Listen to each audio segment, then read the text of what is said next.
We're going back to the 80s in Black Ops Cold War, a game developed between Treyarch and Raven Software that brings the series back to its over-the-top ways. Explosive set pieces globe-trotting around the Soviet bloc, Africa, and more, it's all here. And of course there's a fully in-engine rendered version of Ronald Reagan if you want to see that. But yeah, today, perhaps most crucially for Call of Duty in the long term, we have a hands-on with its multiplayer segment. And lots of footage we have too, across 5 maps no less.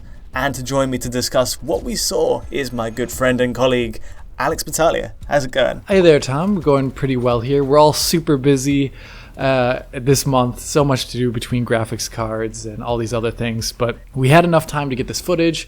And as you can see here, it says that it's alpha footage. So there's still a lot that can possibly change. Technically, we had a good range of modes here.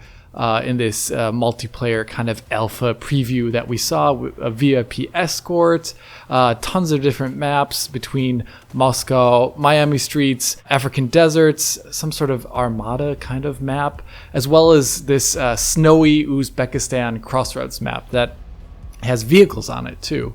And each of these stages kind of starts with an intro flyby where they introduce the game type and stage itself, showing off different areas in this kind of cinematic way with a lot of actually post-processing on.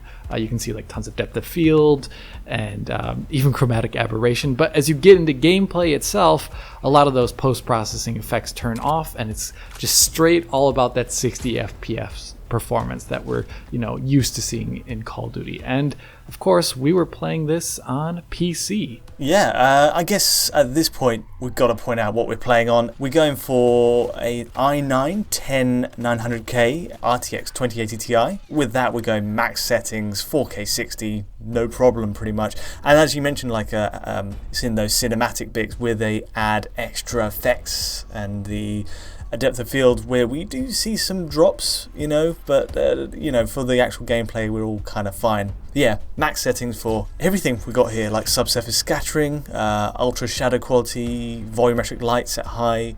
I guess we should mention about the ray tracing side of things. I think no better person positioned to ask about that than you. So yeah, we're getting that, right? We're getting that for this game. Yeah, we're going to get that in this game. The exact nature of it has yet to be detailed by NVIDIA or by the developers themselves.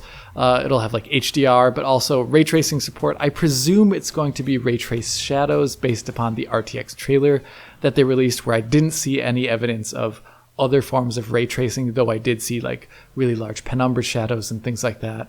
Other than that, DLSS support, because ray tracing is very expensive. Not too expensive, as we found out actually in Modern Warfare 2019 if it's just used for shadows. But still, that's nice to have. And NVIDIA's reflex support, which is this kind of new latency reduction system that they have that developers have to build up into their games, that should actually have rather dramatic positives for input latency reduction for when you're playing, at least on PC. Yeah, I think that's really something they've worked in for the esports scene. Yeah. It's becoming more and more crucial. But yes, those are all to look forward to later on. This is obviously an early build, but what we do have to look at is getting into it a bit. I'm a huge fan of Modern Warfare, the reboot, and it's frankly staggers me how much of a revolution that was engine-wise. We had so much going on with that. The push for huge map sizes was the real core of what they were going for. I think it says a lot that they can make one change to the engine for one mode, optimization wise, say, and it'll play out across every form of the game, like Warzone, whether it's 200 players or 3 versus 3s, it all kind of scales, and that just points to a very streamlined, optimized engine that's adaptable, flexible. They had a lot built in at a base level there, which enabled all of this. Yeah, this, on the other hand, is not using that Modern Warfare 2019 engine to our knowledge, as Treyarch likes to roll with their own engine in the past. They're very proud of it. It is an offshoot. I think they are very related, and they definitely share technology between each other's and techniques. Like here, like one of the great visual highlights of this is the usage of post-processing is the one that I would first talk about. Like in the cinematics as they open up these levels, like this kind of 80s noir aesthetic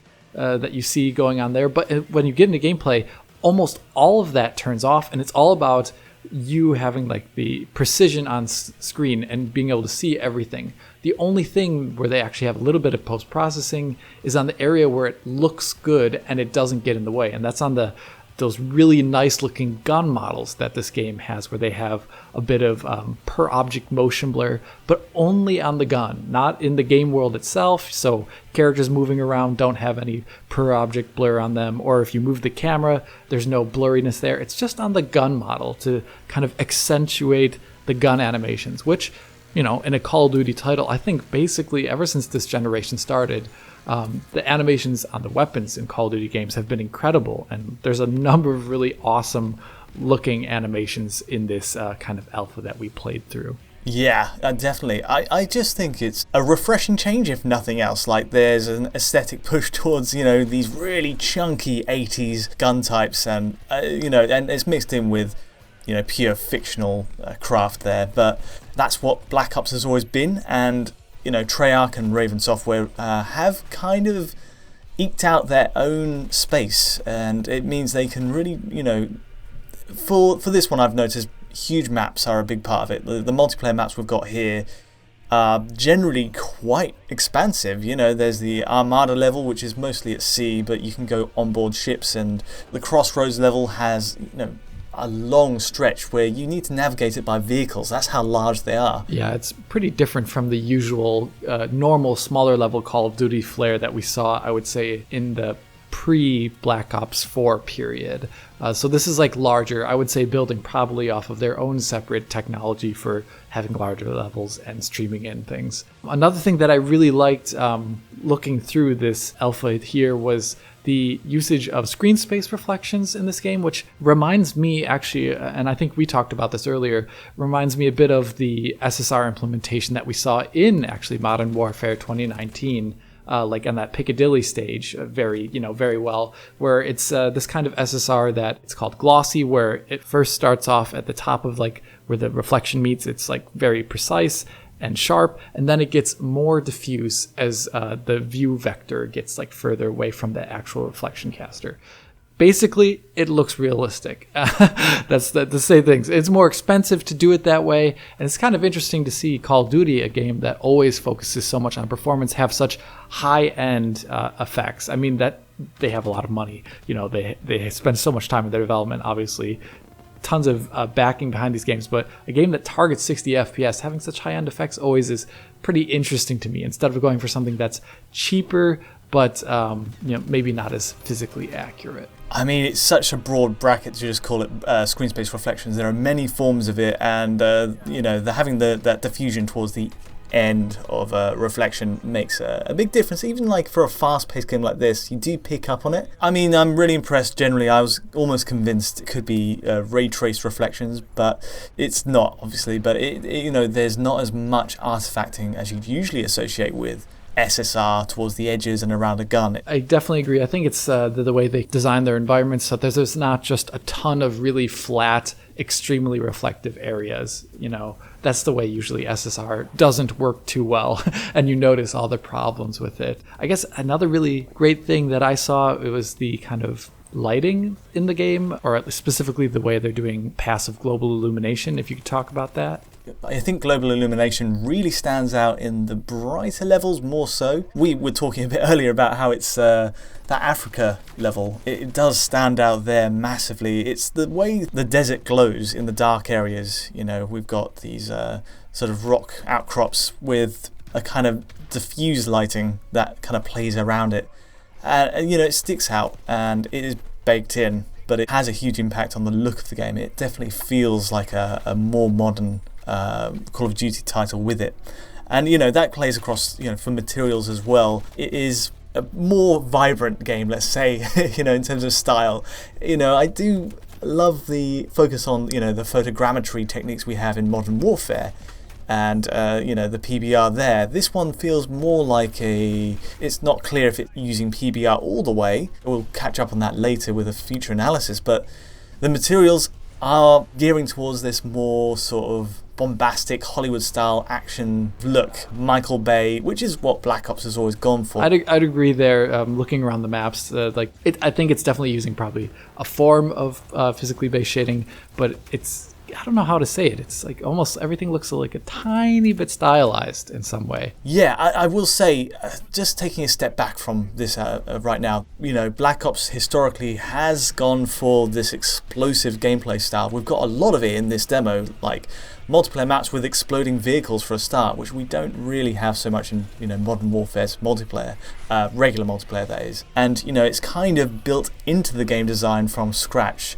Loads more smoke, loads more fire. One thing we didn't mention was the water shaders. Like Rich really pointed this out. You know, on that Armada level, especially swimming underwater, you get like this beautiful light streaking through the surface, and you know, there's a lot going on that Treyarch and Raven have built up over the years, and just kind of makes a comeback here. It'll be interesting to see what they do on the next gen consoles exactly. I, like you, am also a bit curious about this cross-gen period, whether or not in a couple years we're going to look back on this game, which is going to be the first Call of Duty releasing on next generation hardware, whether or not we'll be looking at it like this is the Call of Duty ghosts of that generation, or this is the, you know, advanced warfare where it really looked generationally different on the newer hardware. I guess we'll have to just wait and see. Obviously coming out on November 13th, we'll be back near then to get our hands on with the updated build, ray tracing, console comparisons, all that good stuff coming around then.